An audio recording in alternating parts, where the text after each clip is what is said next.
आज की क्लास में हम सदिशों के योग का बहुभुज नियम पढ़ेंगे। Polygon law of vector addition. कल हमने देखा था सदिश योग का त्रिभुज नियम तथा समांतर चतुर्भुज नियम। आज देखेंगे सदिश योग का बहुभुज नियम, जिसमें हम दो से अधिक सदिशों के योग के लिए इसका उपयोग करेंगे। जब दो से अधिक जब सदिश दिए होंगे तब हम बहुभुज नियम का उपयोग करते हैं। और ये कैसा मेथड है? हेड टू टेल मेथड, जैसा कि हम त्रिभुज नियम में पढ़ चुके हैं। सदिश योग के त्रिभुज नियम में हेड टू टेल मेथड हमने पढ़ा है। तो इसमें है, यदि दो से अधिक सदिशों को किसी खुले बहुभुज की भुजाओं द्वारा परिमाण व दिशा में एक ही क्रम में प्रदर्शित किया जाए, दो से अधिक सदिशों को। तो चलो इसको बना लेते हैं। दो से अधिक सदिश बना लो। दो से अधिक सदिश, ये हो गया वेक्टर ए, ये होगी उसकी परिमाण, ये हो गई दिशा।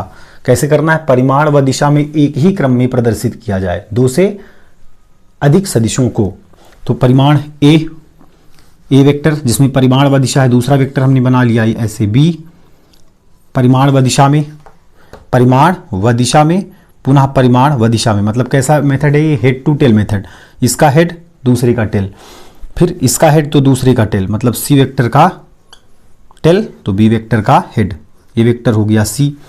तो हम ऐसे चार सदिश ले लेते हैं, तो परिणामी पांचवा निकल जाएगा। चूंकि दो से अधिक सदिश लेना है हमें और बहुभुज बनाना है, मतलब चार से अधिक भुजाएं होनी चाहिए। तो एक दो तीन, एक भुजा हम ऐसे ले लेते हैं ये। तो ये बन गया कौन सा? D vector. ठीक, और इसको नाम दे देते हैं हम ओ पी क्यू एस, एक दो तीन चार, हाँ इसको नाम दे दिया हमने T, O P Q S T. अब क्या करना है? दो से अधिक सदिशों को किसी खुले बहुभुज की भुजाओं द्वारा परिमाण व दिशा में एक ही क्रम में प्रदर्शित किया जाए, तो उनका जो परिणामी निकलेगा, परिणामी हमें कहाँ निकलेगा? ओ से टी पर। ठीक, परिणामी कहाँ निकलेगा? ओ से टी पर। तो जो परिणामी होगा वह परिणामी बहुभुज को बंद करने वाली भुजा द्वारा परिमाण व दिशा में विपरीत क्रम में प्रदर्शित होता है। तो ये जो परिणामी निकलेगा वह क्या करेगा? बहुभुज को बंद करेगा। और किस क्रम में? विपरीत क्रम में बंद करेगा। विपरीत क्रम में मीन्स अब अपोजिट ऑर्डर, ये वाला ऑर्डर। तो जितने भी वेक्टर हम जोड़ेंगे वो सेम ऑर्डर पे जोड़ेंगे, और जो रिजल्टेंट निकलेगा, जो परिणामी निकलेगा, वह विपरीत क्रम में प्रदर्शित होगा। कहने का मतलब कि हमें लूप को एक ही डायरेक्शन पे बंद नहीं करना है, एक ही सीरीज में बंद नहीं करना है। यदि हम इसको ऐसे चले हैं तो जो परिणामी निकलेगा वह इस क्रम में होगा। लूप हमें जो परिणामी रिजल्ट होगा वह लूप को अपोजिट ऑर्डर पर बंद करेगा, सेम ऑर्डर पर नहीं। यदि सेम ऑर्डर पर बंद करेगा तो रिजल्टेंट जीरो हो जाएगा। और रिजल्टेंट हमें जीरो नहीं लाना है, हमें कुछ ना कुछ मान निकालना है रिजल्टेंट का। ठीक, तो बात समझ आई? इसके लिए चलो इसको अब हल करना है। तो इसके लिए क्या करो? इसके लिए क्या करेंगे बताओ? ये वेक्टर ए है, ये वेक्टर बी है, तो इसके लिए वेक्टर ए वेक्टर बी का परिणामी कहाँ निकलेगा? ओ क्यू पर। तो ओ क्यू को हमने मिला दिया ऐसे। तो ओ क्यू को मिलाने पर ओ क्यू का डायरेक्शन क्या बनेगा? ये परिणामी है किसका? ए और बी का। तो क्या होगा? O P vector plus P Q vector equal O Q vector होगा ना। चूंकि ये इसकी दिशा इधर है, ये दोनों एक ही क्रम में है, तो परिणामी कैसा निकलेगा? विपरीत क्रम में। तो ये एक ही क्रम हो गया। अगर इसका डायरेक्शन इधर दे देते हैं तो एक ही क्रम हो जाएगा। इसको अपोजिट क्रम में इसका डायरेक्शन हो गया ये। तो चलो इसको हल कर लो। कौन सा त्रिभुज है? त्रिभुज ओ क्यू पी में। त्रिभुज ओ क्यू पी में, ओ क्यू पी में क्या दिख रहा है बताओ? ओ क्यू पी में O P plus P Q क्या दिख रहा है? O P vector plus P Q vector equal कौन सा vector? O Q vector. O Q vector. तो ओ पी वेक्टर कितना है? A vector plus P Q vector कितना है? पी क्यू वेक्टर है B vector equal O Q vector means O Q vector. इसको लिख दो ओ क्यू वेक्टर। वैसे इसका मान कितना निकल जाएगा? दोनों का परिणामी है, मतलब ये हो जाएगा ए प्लस बी। इसको हमने अभी ओ क्यू ही लिखा है। ठीक, अब चलते हैं। अब इसको मिला दो किससे? ओ को एस से मिला दो ऐसे, ओ को एस से मिला दो। तो कौन सा त्रिभुज बनेगा? O Q S. त्रिभुज कौन सा बनेगा? O Q S. तो त्रिभुज ओ क्यू एस में सदिश योग के त्रिभुज नियम से, ऐसा भी लिखा है, सदिश योग के त्रिभुज नियम से, सदिश योग के त्रिभुज नियम से क्या हो जाएगा बताओ?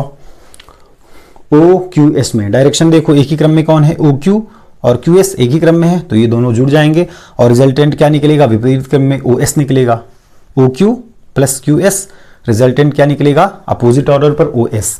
तो O Q plus O S equal O Q vector plus Q S vector equal हो जाएगा O S vector, O S vector, है ना। तो क्या हो जाएगा ये, ओ क्यू वेक्टर कितना है, A plus B, O Q vector हमने निकाला भी A plus B, A vector plus B vector plus O S कितना है, ओ एस, अच्छा ओ क्यू फिर क्यू एस, ओ क्यू के बाद क्यू एस वेक्टर कितना है, सी वेक्टर, तो plus C vector equal O S vector, ठीक। ओ एस वेक्टर कितना हो जाएगा एक्चुअल में, ओ एस वेक्टर कितना हो गया, ए प्लस बी प्लस सी, ये हो गया ए प्लस बी प्लस सी, इसका मान हमने निकाल लिया।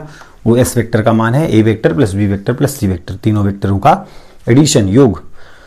फिर कौन सा त्रिभुज देख लें, ओ एस टी में, त्रिभुज ओ एस टी में सदिश योग के त्रिभुज नियम से, सदिश योग के त्रिभुज नियम से,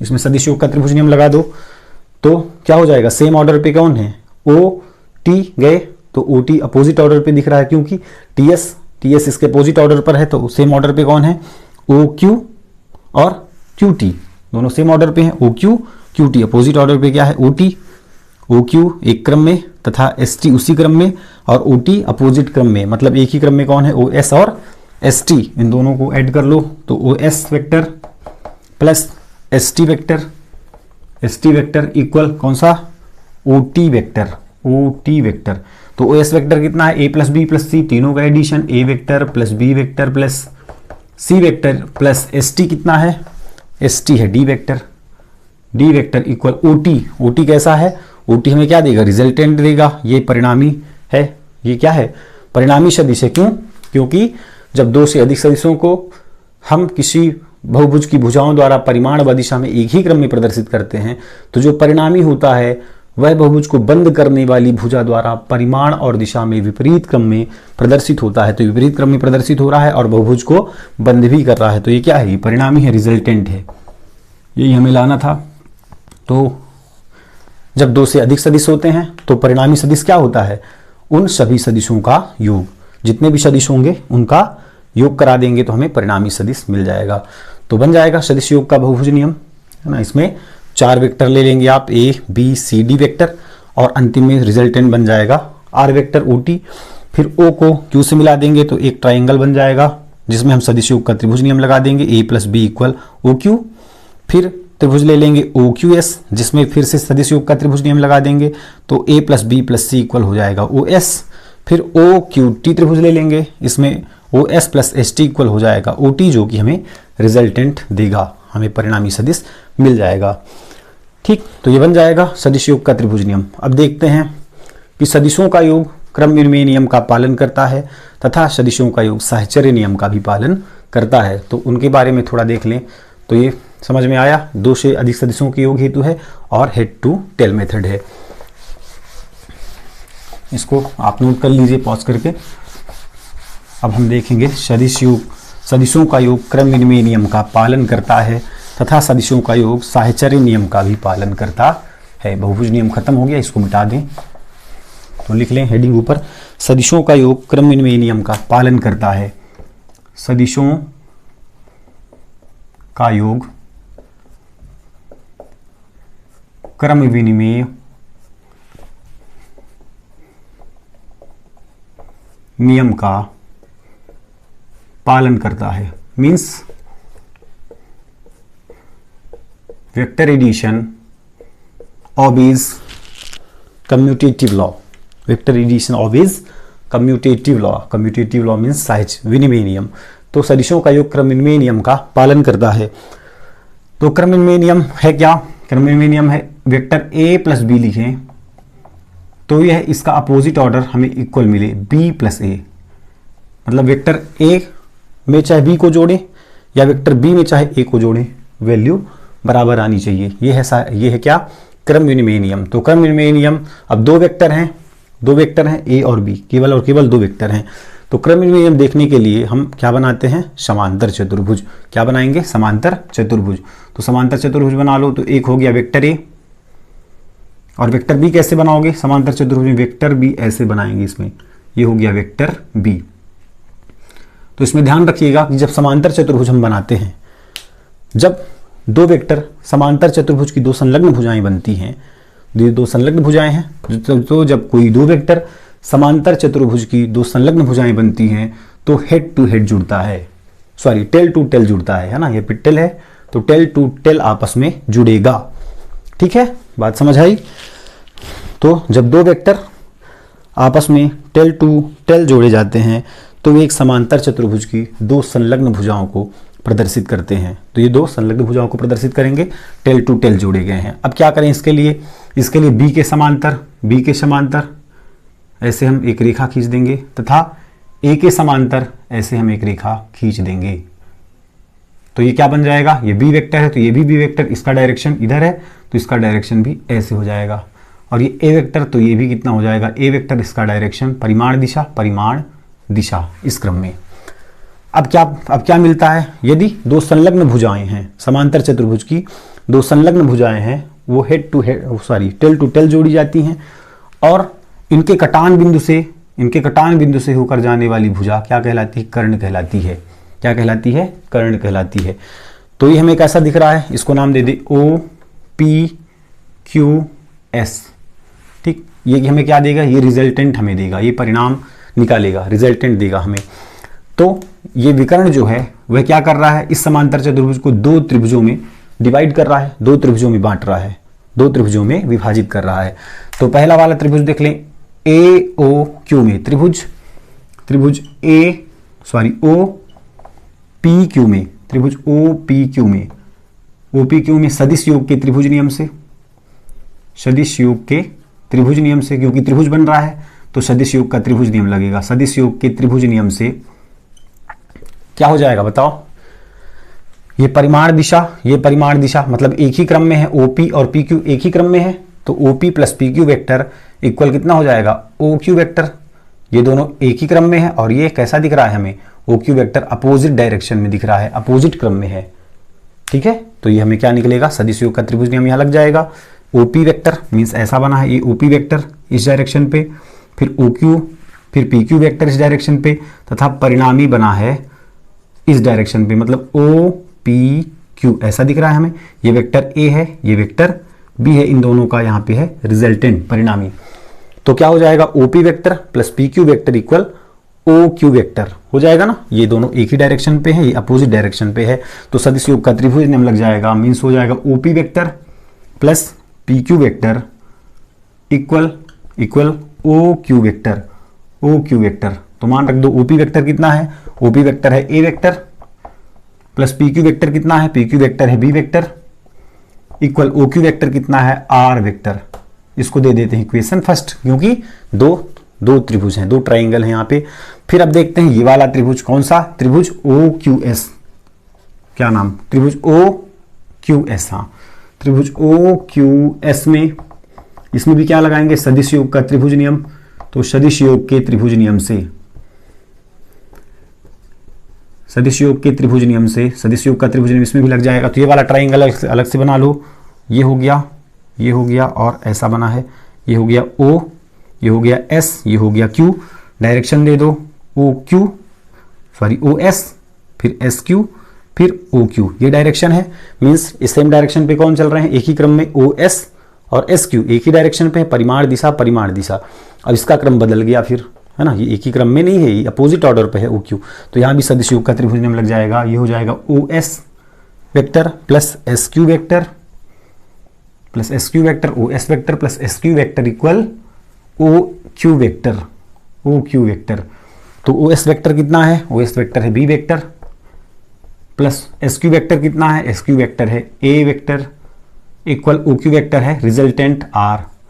तो ये हो गया इक्वेशन सेकेंड। दो त्रिभुज हमने लिए, तो एक त्रिभुज में रिजल्टेंट हमें मिल रहा है A vector plus B vector, और दूसरे त्रिभुज का रिजल्टेंट हमें मिल रहा है B vector plus A vector. Mean समीकरण 1 और 2 से हम देखें तो इसके RHS बराबर है, ये भी R वेक्टर के बराबर है, ये भी परिणामी के बराबर है, परिणामी सदिश के बराबर दोनों हैं, तो ये दोनों आपस में बराबर हो जाएंगे। तो समीकरण 1 व 2 से, समीकरण 1 व समीकरण 2 से क्या हो जाएगा, A vector plus B vector equal B vector plus A vector बराबर हो जाएंगे ना, क्योंकि दोनों R के बराबर हैं, इसलिए दोनों की वैल्यू आपस में बराबर हो जाएगी।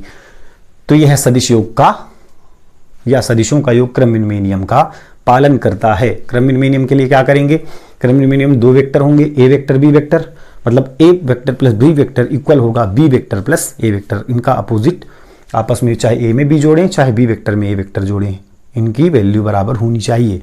तो इसके लिए हम क्या करते हैं, पहले दो भुजाएं ले लेते हैं A और B, और कैसे जोड़ेंगे उसको, टेल टू टेल जोड़ेंगे। टेल टू टेल जोड़ते हैं, इसके समांतर OS के समांतर हम PQ खींच लेते हैं तथा OP के समांतर SQ खींच लेते हैं। अब चूंकि इससे समांतर चतुर्भुज बन चुका है, तो इन दोनों भुजाओं के कटान बिंदु से होकर जाने वाली रेखा विकर्ण कहलाती है, और फिर एक त्रिभुज बन जाएगा OPQ, इसमें हम सदिश योग का त्रिभुज नियम लगा देंगे, और OSQ में भी सदिश योग का त्रिभुज नियम लगा देंगे। तो हमें रिजल्टेंट मिल जाएगा और हमें ये पता चल जाएगा कि सदिशों का योग क्रम-विनिमय नियम का पालन करता है। अब देखते हैं सदिशों का योग साहचर्य नियम का पालन करता है, ये बन जाएगा, इसको पॉज करके आप नोट कर लीजिए। अब देखते हैं सदिशों का योग साहचर्य नियम का पालन करता है। वेक्टर एडिशन ऑबेजेस एसोसिएटिव लॉ, सदिशों का योग साहचर्य नियम का पालन करता है। का योग साहचर्य नियम का पालन करता है, एसोसिएटिव लॉ, ठीक है। तो क्रम साहचर्य नियम क्या है, साहचर्य नियम है यदि हम A वेक्टर को बाहर रखें, तथा B और C वेक्टर को साथ में जोड़ें, A वेक्टर को बाहर रखें और B और C वेक्टर को साथ में जोड़ें, तो ये बराबर होना चाहिए किसके, अब A बाहर था, अब C बाहर कर देंगे, तो A वेक्टर B वेक्टर को साथ में जोड़ें और C वेक्टर को अलग से जोड़ें, तो इनकी वैल्यू आपस में बराबर होनी चाहिए। ये दोनों आपस में बराबर होनी चाहिए, मतलब पहले B प्लस C को जोड़ें फिर A प्लस B को जोड़ें, तो ये बराबर होने चाहिए। अब इसमें तीन वेक्टर हो जाएंगे, दो से अधिक, A plus B plus C तीन वेक्टर हैं। तो साहचर्य नियम के लिए हम भी यहाँ पर भी एक चतुर्भुज बना लेते हैं। तो ये हो गया वेक्टर A, है ना। अब वेक्टर B ले लो, तो ये हो जाएगा वेक्टर B। अब एक वेक्टर और लेना है C, तो ये हो गया वेक्टर C, ठीक। तीन वेक्टर ही लेने हैं, और यहाँ पे क्या निकल जाएगा बताओ, अब तीन वेक्टर लेना, तो यहाँ पे निकल जाएगा रिजल्टेंट, यहाँ पे क्या निकल जाएगा, रिजल्टेंट, परिणामी निकल जाएगा, परिणामी यहाँ पे निकल जाएगा। इसको हम नाम दे देते हैं R, इसको नाम दे दे OPQS, ठीक, क्योंकि R नाम हम इसलिए देते क्योंकि रिजल्टेंट हमारा R है। अब देखो, अब B प्लस C को एक साथ जोड़ना है, तो B प्लस C कहाँ दिख रहा है तुम्हें, पहले B प्लस C देख लो, B प्लस C कहाँ दिख रहा है, B और C यहाँ दिख रहा है, तो इसको मिला दें, हम इसको मिला दें, तो ये रिजल्टेंट क्या बनाएगा, ये बनाएगा B प्लस C बनाएगा ना, ये क्या बनाएगा, B प्लस C बनाएगा। तो इसको पहले ले लो त्रिभुज, कौन सा, और रिजल्टेंट तो लेके चलना ही है, तो पहले B प्लस C वाला देख लो, त्रिभुज PQS में। अब इसके क्या बना दो, दिशा, ये एक ही क्रम, ये एक ही क्रम, ये एक ही क्रम, ये विपरीत क्रम, और रिजल्टेंट कैसा बनेगा, रिजल्टेंट किस ऑर्डर पे होगा, रिजल्टेंट का डायरेक्शन किधर होगा बताओ, रिजल्टेंट का डायरेक्शन होगा इधर, क्योंकि B प्लस C हम जा रहे हैं, तो मतलब B प्लस C। अब इसका अपोजिट डायरेक्शन कैसा होगा, इधर होगा, अपोजिट डायरेक्शन, ठीक है। अब इधर होगा ना, क्योंकि ये PQ प्लस QS में क्या होगा, PS ऐड होगा, विपरीत क्रम, अपोजिट क्रम आएगा। तो B प्लस C करना है, तो त्रिभुज कौन सा देखेंगे, त्रिभुज PQS में, त्रिभुज PQS में सदिश योग के त्रिभुज नियम से लिख लेना, तो PQ प्लस SQ क्या हो जाएगा, PQ plus SQ vector equal PS vector, equal PS vector. तो PQ वेक्टर कितना है, PQ वेक्टर है B vector, plus SQ vector कितना है, PQ फिर QS, उल्टा लिख दिया, QS वेक्टर कितना है, C vector, equal PS vector कितना है, PS वेक्टर नहीं है, इन दोनों का योग है, मतलब B प्लस C। तो PS वेक्टर क्या निकला, B vector plus C vector, ये वेक्टर निकला। अब हमें चाहिए क्या, रिजल्टेंट चाहिए।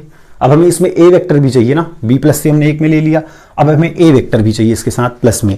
तो ए वेक्टर लाने के लिए हम क्या करेंगे, क्या करेंगे बताओ, क्या करेंगे, ए वेक्टर कैसे आएगा, बी प्लस सी हो गया। अब ए वेक्टर कहां से लाएं,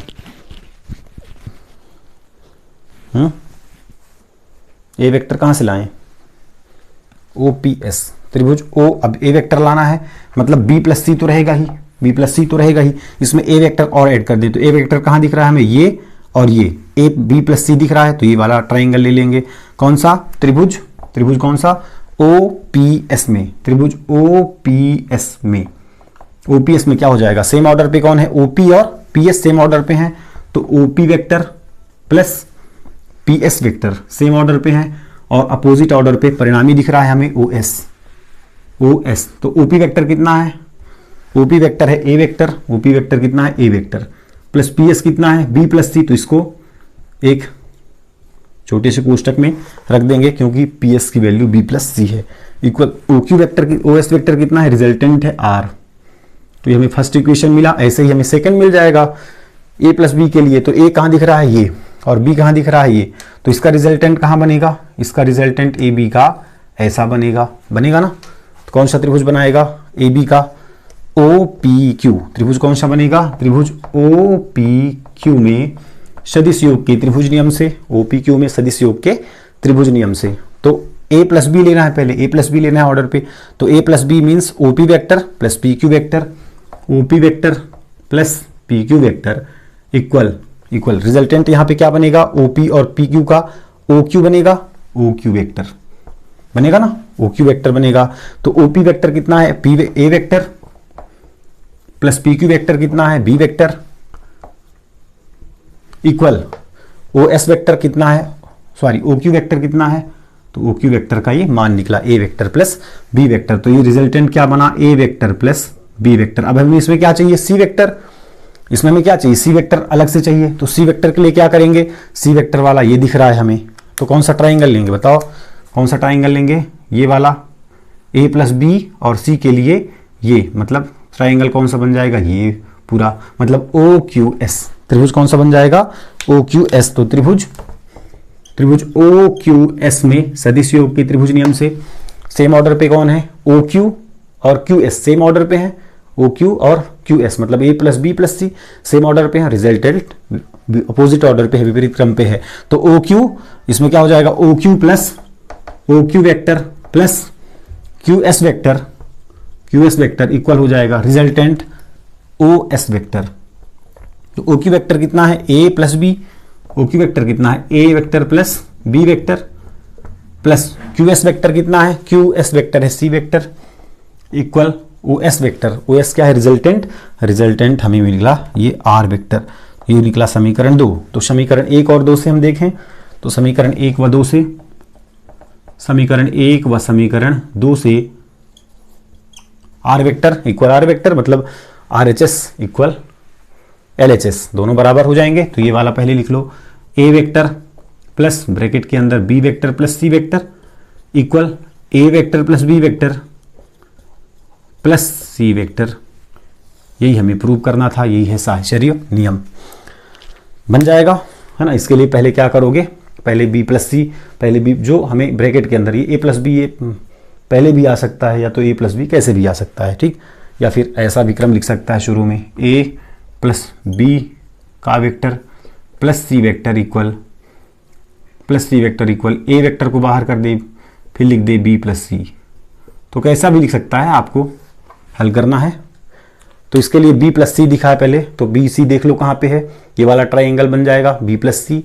फिर इसमें a ऐड करना है, तो a कहाँ दिख रहा है, ये वाले पे, तो ये b प्लस सी, ये b प्लस सी और ये a, ये दोनों मिलके बनाएंगे ये वाला त्रिभुज OPS। तो यहाँ से हमें रिजल्टेंट मिल जाएगा a plus B plus C equal are.